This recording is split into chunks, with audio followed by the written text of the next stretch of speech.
Imaginemos un puerto internacional, un puerto de aguas profundas gigantesco. Un enorme buque mercante acaba de atracar y, bueno, comienza a descargar miles de toneladas de un acero impecable.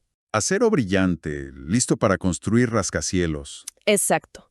Listo para armar vehículos o puentes, pero el inspector de aduanas que está ahí en el muelle, o sea, no le presta la más mínima atención al metal físico. Ni lo mira. Ni lo mira. Su mirada está fija en una pantalla cobrando un impuesto multimillonario por, y esto suena loco, por un fantasma. ¿Un fantasma literal? Sí, un gas invisible que ni siquiera está en ese barco. Es un gas que fue liberado y se quedó flotando en la atmósfera a miles de kilómetros de distancia meses atrás. Suena a ciencia ficción pura. Totalmente. Parece ciencia ficción, pero es la nueva realidad de la economía global. Y hoy tenemos sobre la mesa un documento fascinante, titulado 5.4-CO2 en procesos de reducción directa. Y bueno, vamos a desempacar esto, porque la premisa central parece sacada de una novela de fantasía industrial.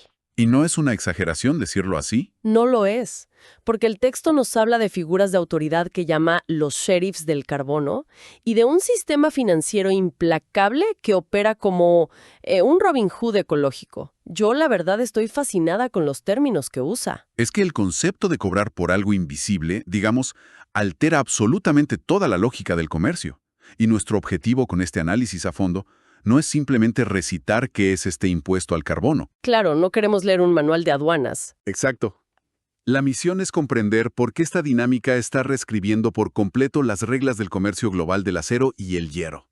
Porque, a ver, históricamente, las aduanas gravaban lo tangible. Lo que podías tocar, ¿no? Claro, cajas, contenedores, peso, el valor monetario de la mercancía.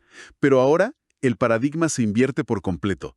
Se está pasando de grabar lo que se puede tocar a grabar el historial térmico y químico de cómo se fabricó eso que se puede tocar.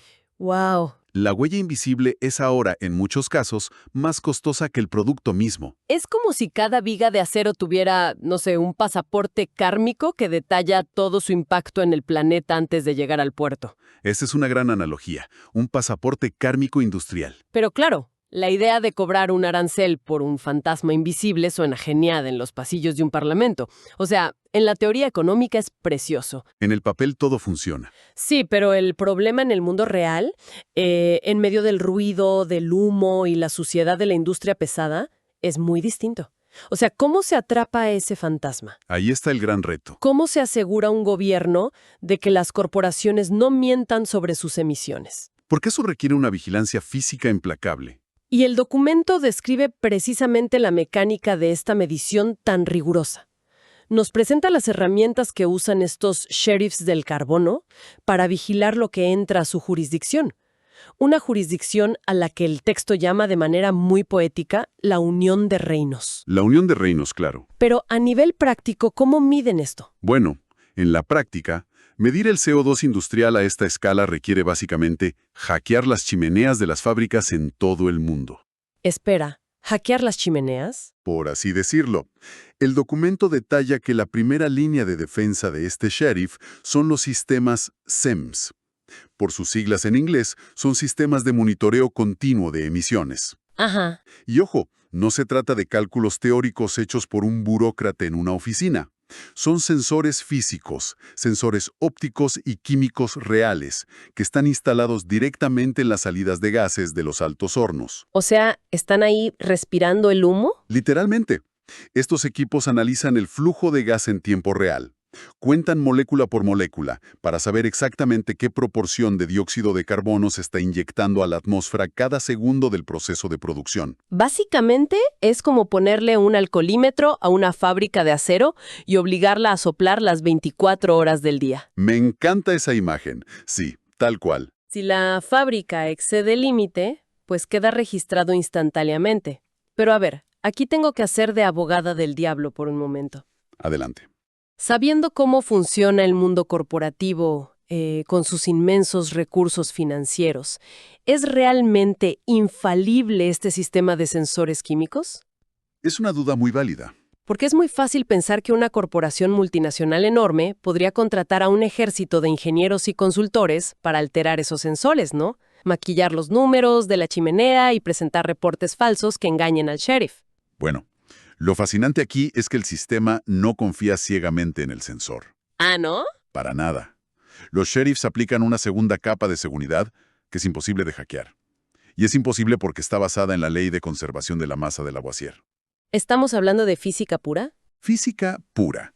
El documento lo llama balances de masa, y esto opera bajo una regla universal irrefutable. El texto dice, cito, «Lo que entra tiene que salir o quedarse». Lo que entra tiene que salir o quedarse. Suena implacable. Lo es.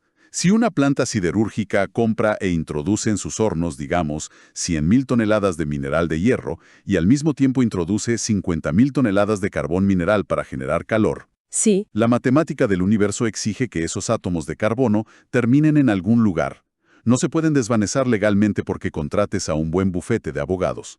claro, esa regla es brutal por su simplicidad.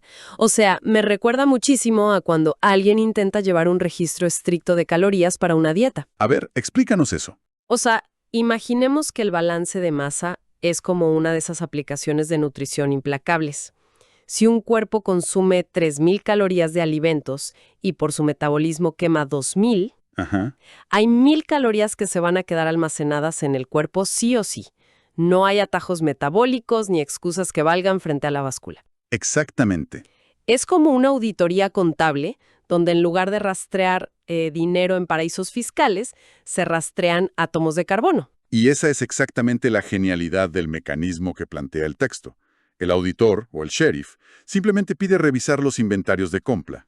Los recibos. Los recibos, exacto. Si los registros indican que entraron miles de toneladas de carbono a la fábrica, el auditor luego revisa el acero que sale. El acero terminado retiene un porcentaje minúsculo de carbono en su aleación. Muy poco, claro. ¿Muy poco? Entonces, todo el resto de las toneladas de carbón que se compraron, obligatoriamente, tuvieron que salir por la chimenea en forma de gas. ¡Wow! Te tienen acorralado. Totalmente. Si el balance de masa en papel no cuadra con lo que reportan los sensores CHEMS del alcoholímetro de la chimenea, el fraude es evidente. La combinación de la auditoría de entradas materiales con el monitoreo en tiempo real hace que el margen para la contabilidad creativa sea prácticamente nulo. Es física dura, no derecho tributario. ¡Qué locura! Y bueno, sabiendo que esta medición es ineludible y que el fantasma está completamente acorralado por la física, la siguiente pregunta lógica es, ¿qué sucede con todos esos datos? Ese es el punto de inflexión. Porque cuando el barco llega al puerto y el sheriff revisa su libreta comprobando que el acero está lleno de ese CO2 embebido, ahí se desata el verdadero impacto económico. El documento describe una estructura de premios y castigos extremos. O sea, una especie de reingeniería completa de la economía global. Así es. Una vez cuantificado el daño ambiental con esta física dura, el sheriff impone las consecuencias. Y para entender la magnitud de este castigo, hay que mirar el extremo más sucio del espectro que menciona el Caxto. El peor alumno de la clase. Exacto. El alto horno tradicional impulsado por carbón. La siderurgia clásica, la de hace 100 años, funciona derritiendo mineral de hierro mezclado con carbón coque a temperaturas infernales. Sí. El carbón ahí no solo aporta el calor necesario, sino que químicamente le arranca el oxígeno al mineral para dejar el hierro puro. Pero el resultado de esa violencia química es abrumador. Adicional, emite en promedio 2.5 toneladas de CO2 por cada tonelada de acero producida. Es que hay que detenerse a dimensionar esa cifra porque, es absurda. Es brutal. 2.5 toneladas. O sea, por cada tonelada física de acero útil que una empresa logra empaquetar y vender, está arrojando a la atmósfera 2,5 toneladas de desperdicio gaseoso. Literalmente. La basura invisible pesa más del doble que el producto final comercializable. Así de ineficiente es el modelo viejo. Y ante una proporción tan insostenible, el castigo que impone esta unión de reinos es un arancel gigantesco. Es un peaje enorme que simplemente arruina la competitividad de ese acero sucio. Pero, y aquí es donde se pone realmente interesante. Porque la intuición, como ciudadanos, nos diría que todo ese dinero recaudado por el sheriff va a parar a las arcas generales del Estado, ¿no? Lo que pasa con todos los impuestos. Exacto. Para tapar huecos fiscales o financiar más burocracia, como cualquier otro impuesto aduanero aburrido. Sí, Pero hay que entender el objetivo final de esta legislación. El documento revela que este peaje no tiene un fin recaudatorio pasivo, No es para guardar la plata. ¿no? Si conectamos esto con el panorama general, el sheriff no está cobrando el impuesto por avaricia estatal. Está subsidiando agresivamente una transición que es obligatoria. Ah, claro. El dinero extraído de los productores de acero sucio se canaliza directamente hacia un ecosistema verde. La fuente es muy específica sobre el destino de estos fondos. Se invierten en tecnologías disruptivas. ¿Qué tipo de tecnologías? Hablamos de la construcción masiva de electrolizadores, que son estas máquinas que separan el agua para obtener hidrógeno verde. También el despliegue de inmensos parques de paneles solares para energía limpia y el desarrollo de plantas de captura de carbono. O sea, literalmente toman el dinero generado por el problema del pasado para financiar la solución del futuro. Esa es la mecánica. El lema que describe el texto, o sea, la filosofía central del sheriff, es un giro de Robin Hood total. Y cito la idea: quitamos a los contaminadores para darle a los que innovan. El que ensucia paga, el que limpia cobra. Y es un incentivo poderosísimo. Claro, los productores que llegan al puerto con acero o hierro fabricado con tecnologías limpias reciben lo que el texto llama, muy atinadamente, una medalla dorada de exención. ¡Una alfombra roja! Totalmente. Entran al mercado sin pagar el arancel e incluso se pueden beneficiar de esos subsidios generados por los sucios. Increíble. Sin embargo, me imagino que esta dinámica de Robin Hood genera tensiones geopolíticas masivas, ¿no? A nadie le gusta que le quiten su dinero. Por supuesto. De hecho, el documento hace una advertencia muy clara sobre cómo reaccionan otras regiones. Menciona a aquellos, y cito, reinos que seguían aferrados al carbón, como algunos en Asia o Europa del Este. Que son gigantes industriales. Gigantes. Y las industrias en estas zonas tienen una infraestructura que lleva décadas, a veces más de un siglo, optimizada para quemar carbón barato. Ellos ven cómo sus márgenes de ganancia desaparecen de la noche a la mañana al llegar a esa aduana. Claro, se vuelven incosteables. Entonces comienzan a protestar, o como dice el texto literalmente, a llorar, argumentando que estas barreras comerciales son injustas, que destruyen el libre mercado, todo eso. Pero la respuesta del sheriff, según leo en el análisis, es totalmente fría y calculadora. O sea, no hay piedad comercial alguna. Ninguna. Les aconsejan que dejen de quejarse y usen ese tiempo para invertir en algo llamado reducción directa, que construyan infraestructura de hidrógeno verde. Exacto, que se modernicen. Y lo fascinante de esta postura es que el sheriff no es un activista antiindustria. O sea, esta unión de reinos necesita acero desesperadamente, ¿no? Totalmente. Necesitan el acero para construir sus trenes de alta velocidad, sus puentes, turbinas eólicas, su infraestructura urbana. Su enemigo no es el metal en sí. Su enemigo es el colapso climático, un escenario catastrófico que el texto dramatiza con un nombre muy peculiar. Neocarbonia. Neocarbonia suena de terror. Es que Neocarbonia funciona como un modelo conceptual distópico. Representa este punto de no retorno donde una industrialización temeraria, sin frenos, satura la atmósfera y colapsa no solo los ecosistemas. Sino la economía. Exacto, colapsa las propias cadenas de suministro globales por los desastres climáticos recurrentes. La función de este sheriff es forzar la evolución del mercado, usando el peso económico gigantesco de los consumidores más ricos. O te adaptas o mueres. La amenaza es muy simple. O el resto del mundo actualiza su parque industrial, o simplemente no van a poder venderle sus productos al bloque comercial más lucrativo del planeta. Ahora bien, todo este andamiaje de sheriffs, de aranceles punitivos, de subsidios a electrolizadores y amenazas contra Neocarbonia.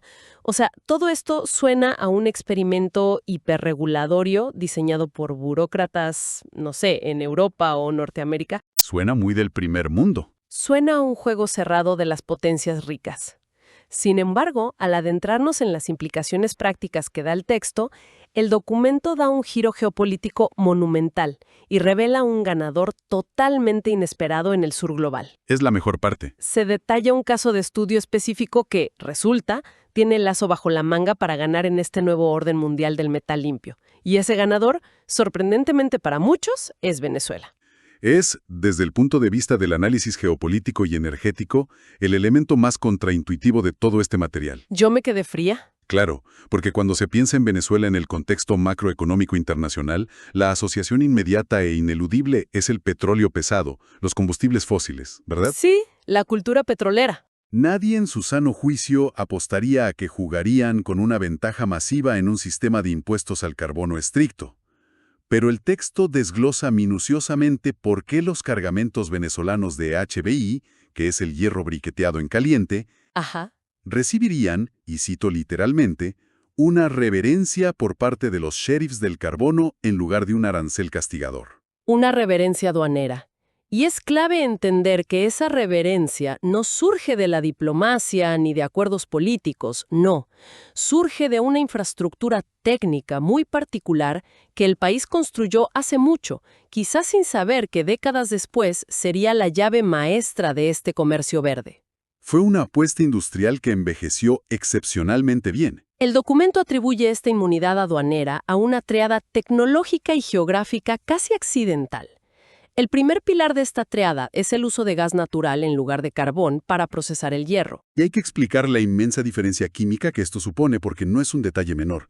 En el proceso de reducción directa, el objetivo es quitarle el oxígeno al mineral de hierro. Que básicamente es óxido, herrumbre natural de la tierra. Exacto. Mientras que un alto horno tradicional quema toneladas de carbón para generar monóxido de carbono que arranque ese oxígeno, lo cual genera unas nubes enormes de CO2 en el proceso. Las 2.5 toneladas famosas. Las 2.5 toneladas, bueno, la tecnología basada en gas natural es radicalmente distinta.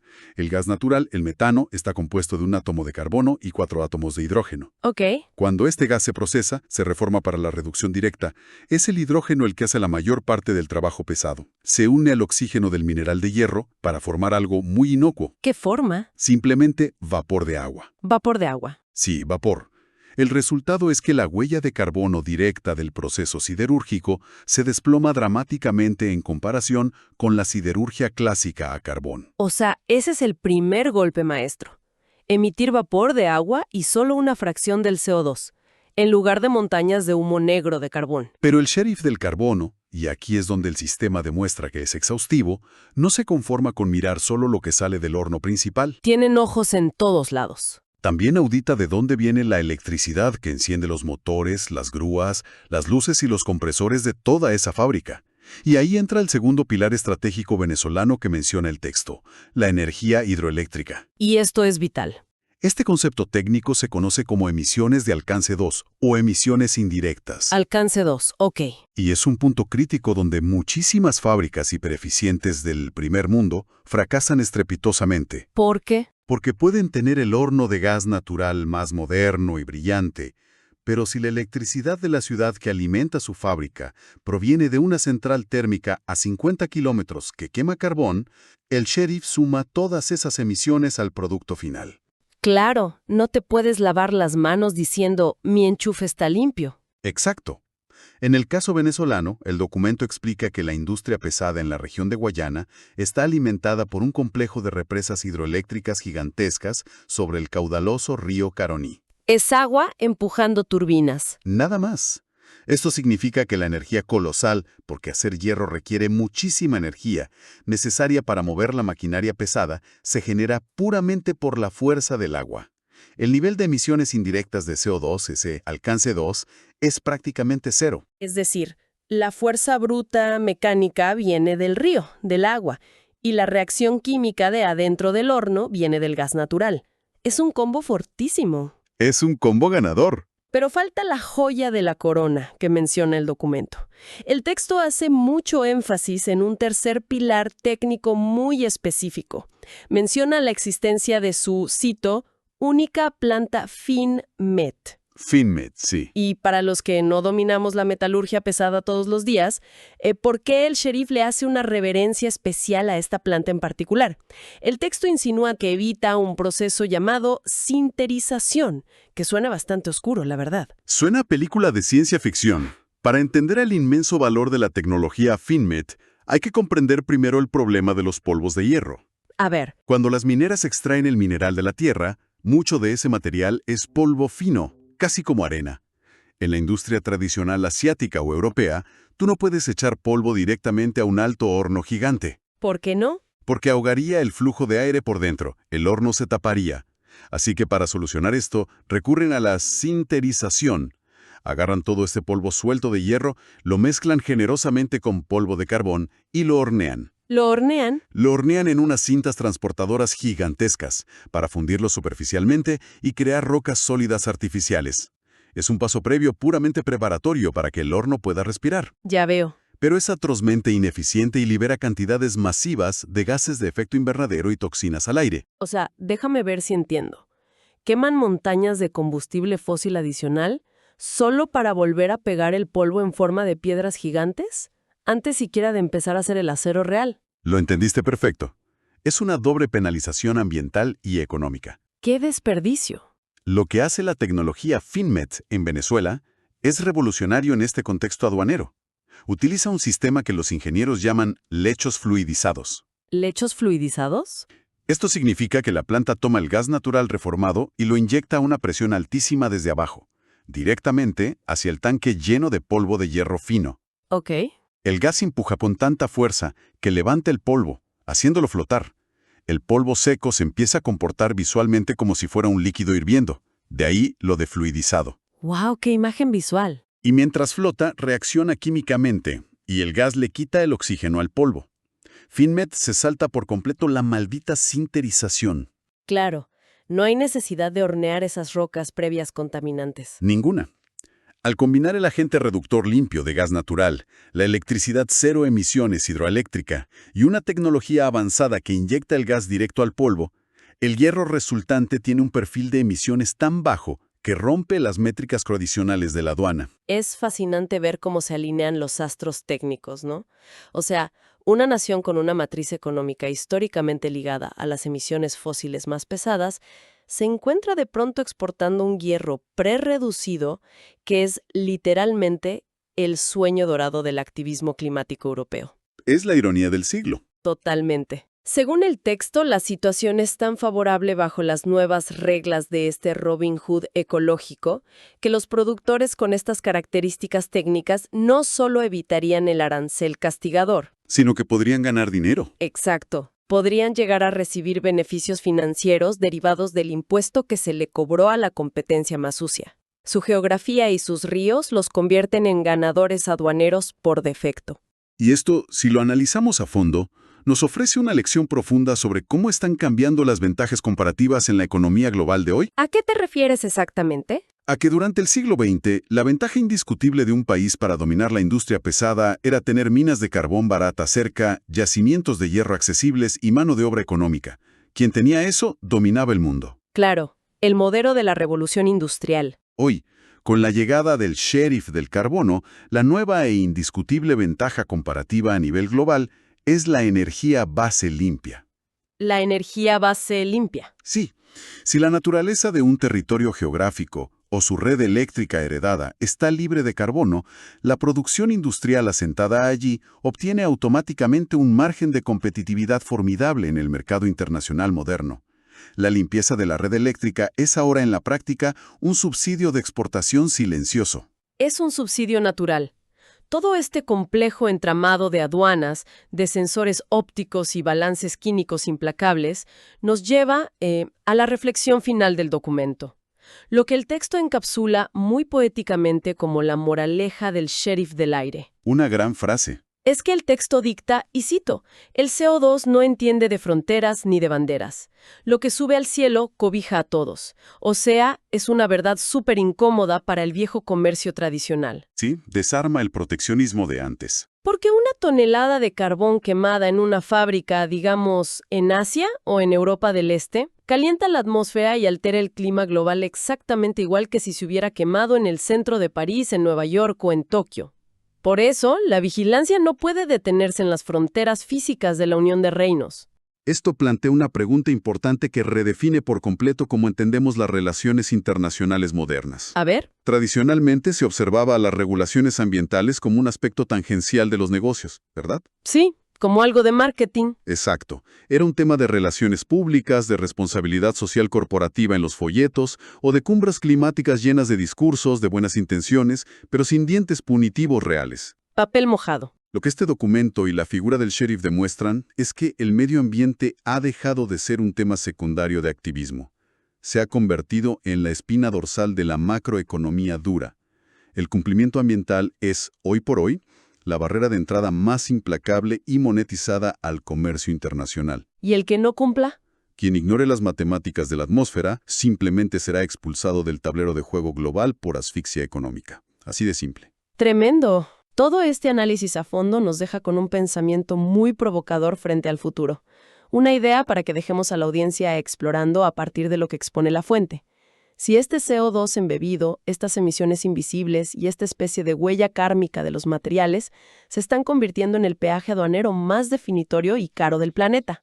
Ajá. ¿Llegará el día en que los recursos naturales renovables de una región geográfica sean económicamente más valiosos que los propios minerales enterrados en su subsuelo? Es una pregunta enorme. O sea, si el sistema impone de manera global que el que ensucia paga y el que limpia cobra subsidios, quizás estemos a punto de presenciar un mundo muy distinto. Un mundo donde el enorme caudal de un río para generar hidroelectricidad o la implacable intensidad de la radiación solar en un desierto agreste se coticen en las bolsas de valores con mucha más ferocidad e importancia estratégica que el mismísimo petróleo. Y estaríamos viendo cómo el aire limpio se convierte en un producto de exportación. Exactamente. Podríamos estar entrando a una era donde el aire limpio se exporta encapsulado invisiblemente en metales de alta tecnología. Es un horizonte fascinante, donde la geografía climática, los vientos dominantes y las cuencas hidrográficas de un territorio dictarán el poder geopolítico e industrial. Y lo harán de maneras que a nivel macroeconómico, apenas estamos empezando a cuantificar. Definitivamente es un cambio de paradigma absoluto que redefine qué significa ser una superpotencia industrial en este siglo XXI. Ha sido un recorrido muy intenso desempacar la mecánica de estos sheriffs del carbono, la física pura que vigila nuestras chimeneas, y entender esta nueva era industrial donde la sostenibilidad dejó de ser un simple eslogan para convertirse en la moneda de cambio más dura del mundo. Sin duda, el comercio ya no volverá a ser igual. La conversación sobre hacia dónde se dirige este nuevo orden del metal verde y la economía limpia sigue evolucionando cada día. Así que la invitación queda abierta para mantener la curiosidad viva y seguir cuestionando todas esas fuerzas, tanto visibles como invisibles, que mueven los hilos de nuestra realidad global. Muchas gracias por acompañarnos y hasta el próximo análisis a fondo.